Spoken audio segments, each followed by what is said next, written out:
السلام علیکم دوستو، کیسے ہیں آپ سب؟ میں زبینہ فیاض ایک بار پھر آپ کے ساتھ تو سنیے ایک چھوٹی سی جنات کی کہانی۔ شاہ الطور اصل میں قبیلہ جنات سے تعلق رکھتا ہے اور میں ایک انسان ہوں۔ آنم کی بات سن کر مجھے کوئی خاص تشویش نہیں ہوئی، کیونکہ یہ حقیقت میں کچھ دیر پہلے دیکھ چکا تھا، جب ایک خوشبو سے بھرپور سفید دھواں ایک مجسم خوبصورت انسانی نوجوان میں ڈھل گیا تھا۔ آنم نے پھر بتانا شروع کیا، میں پاگل لڑکی تھی، میرا مشغلہ فقط بانسری بجانا تھا۔ کم عقل ہونے کی وجہ سے ہر ایک میری نادانی سے فائدہ اٹھاتا۔ عورتیں مجھ سے گھر کے سارے کام کرواتی اور بدلے میں ایک آدھ روٹی مل جاتی۔ لڑکے بھی کوئی موقع ہاتھ سے نہ جانے دیتے، ہر کوئی میرے ساتھ چھیڑ چھاڑ کرتا، لیکن مجھے کوئی پرواہ نہ ہوتی، کیونکہ میں جو عقل سے آری تھی۔ پھر ایک دن گاؤں والوں نے متفقہ طور پر فیصلہ کیا کہ مجھے گاؤں سے باہر نکال دینا چاہیے، کیونکہ ان لوگوں کے بقول میں ان کی عزت خراب کرنے کا موجب تھی۔ مجھے برا بھلا کہہ کر تشدد کیا گیا اور مجھے گاؤں بدر کر دیا گیا۔ میں گاؤں کے باہر آموں کے باغ میں جا بیٹھی۔ بھوک پیاس نے مجھے اپنے شکنجے میں جکڑ لیا۔ ہمت جواب دے گئی، نقاہت سے میں بے حال ہو گئی۔ اس وقت میری خبرگیری صرف اللہ کی ذات کرتی تھی۔ ہوش و حواس سے بیگانہ پڑی رہی، لیکن بانسری بجانے کا میرا عمل نہ رکا۔ دوسرے روز میں گرتی پڑتی اٹھی اور آموں کے باغ سے نکل کر ایک طرف بڑھنے لگی، اور پھر میں اس طرح ویرانے میں جا پہنچی جہاں جنوں کا قبیلہ آباد تھا۔ ویسے جنات کون سا نظر آتے ہیں، وہ تو ایک طرح کی ہوا ہوتے ہیں۔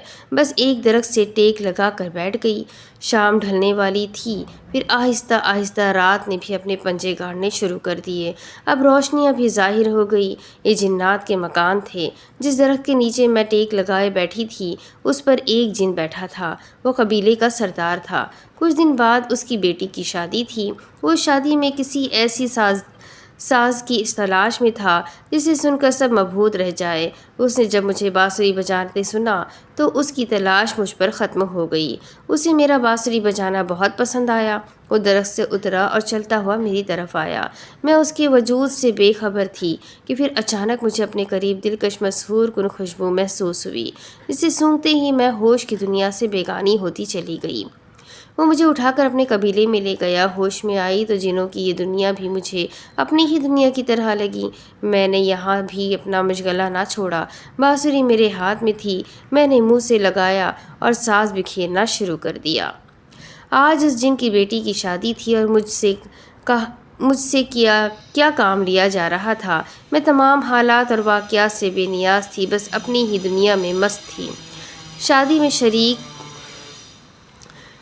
شریک سبھی مہمانوں کو میری بانسری کی آواز پسند آئی۔ سب لوگ اشش کر اٹھے۔ انہوں نے میرے اوپر سونے کے سکوں کی برسات کی، لیکن یہ سب میرے لیے بے قیمت تھے۔ میں نے ان کی طرف خاص توجہ نہ دی، اپنی دھن میں مگن رہی۔ بارات میں شریک ایک جن میری سادگی دیکھ کر دنگ رہ گیا، کیونکہ میں ان سب سے بے رغبتی برت رہی تھی۔ میری اداسی اس کو بھا گئی۔ شادی کے بعد وہ مجھے ایک جگہ لے گیا تھا۔ اس نے مجھے سامنے بٹھایا اور پیار کا اظہار کرنے لگا۔ میں بس ہوں ہاں کرتی رہی۔ اسے میرا انداز گفتگو مشکوک کر گیا۔ وہ مجھے لے کر جنوں کے ایک بڑے عامل کے پاس گیا تو عامل نے میرے پاگل پن کا انکشاف کیا۔ تو اس رحم دل جن نے عامل سے درخواست کی کہ وہ مجھے ٹھیک کر دے۔ چنانچہ میرا علاج شروع ہو گیا۔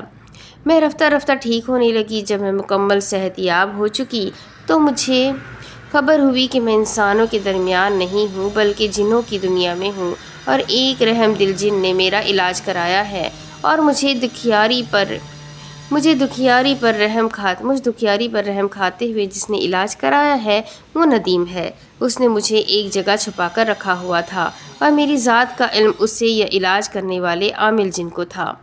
اس نے میرا علاج تو کروا دیا، لیکن میرے دل میں جگہ نہ بنا سکا۔ میں اس بات سے خوفزدہ تھی کہ میں ایک جن کے ساتھ ہوں۔ چند اور جنات کو بھی محسوس ہو گیا کہ ایک انسان ہم میں موجود ہے۔ انہوں نے مجھے اس دنیا سے باہر نکالنے کا طے کر لیا۔ پھر ایک رات جب میں اکیلی تھی، 5 جن آئے۔ ندیم اس جگہ موجود نہیں تھا۔ انہوں نے مجھے اٹھایا۔ میں خوفزدہ تھی۔ ایک ڈر تھا کہ کہیں یہ مجھے مار نہ ڈالے۔ ادھر ندیم کو بھی کسی طرح پتہ چل گیا کہ میرے ساتھ کیا حادثہ ہونے والا ہے۔ وہ فوراً سے پہلے ان کے سامنے آن کھڑا ہوا اور گڑ گڑاتے ہوئے اس نے ان سب سے التجا کی کہ وہ مجھے نقصان نہ پہنچائے، وہ مجھے انسانوں کی دنیا میں چھوڑ دے گا۔ یہ سن کر ان جنات نے مجھے کچھ نہ کہا اور ندیم کی بات مان کر وہ واپس چلے گئے۔ وہ مجھے وہاں سے پھر ایک جگہ لے گیا۔ میرے دل میں بھی اس کے لیے ہمدردی ہونا شروع ہو گئی اور میں بھی اس سے پیار کرنے لگی، البتہ اس واقعے سے بہت ڈر گئی تھی۔ میں نے ندیم سے کہا، مجھے اس دنیا میں نہیں رہنا، پلیز انسانی دنیا میں مجھے چھوڑ دو۔ ندیم میری کیفیت سمجھ گیا۔ اس نے اس معاملے میں اپنے باپ سے بات کی۔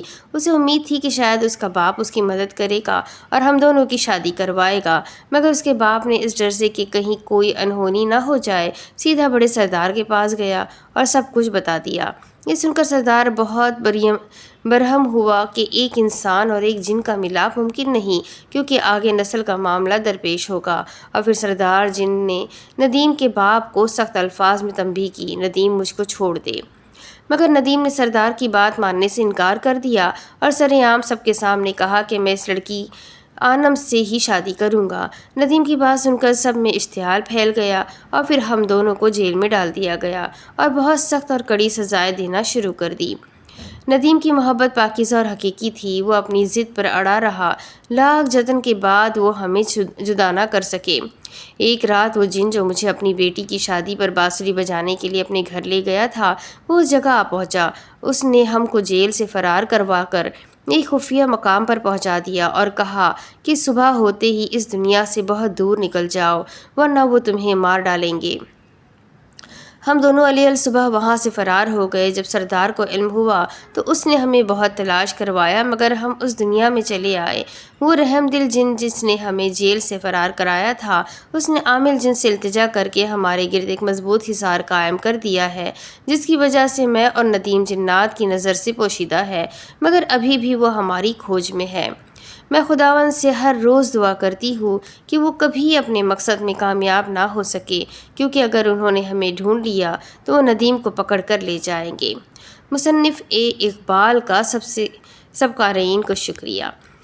تو یہ اقبال کی لکھی ہوئی کہانی تھی، تو امید کرتی ہوں آپ سب کو پسند آئی ہوگی۔ اگر پسند آئی ہے تو چینل کو سبسکرائب کر لیں، بیل آئیکن کو ضرور دبا دیں، ویڈیو کو لائک کر دیں اور اس کہانی کو اپنے کانٹیکٹس میں ضرور شیئر کریں۔ تو ملتے ہیں ایک اور نئی کہانی کے ساتھ، تب تک کے لیے اپنا خوب سارا خیال رکھیں، مجھے بھی دعاؤں میں یاد رکھیں۔ اللہ حافظ۔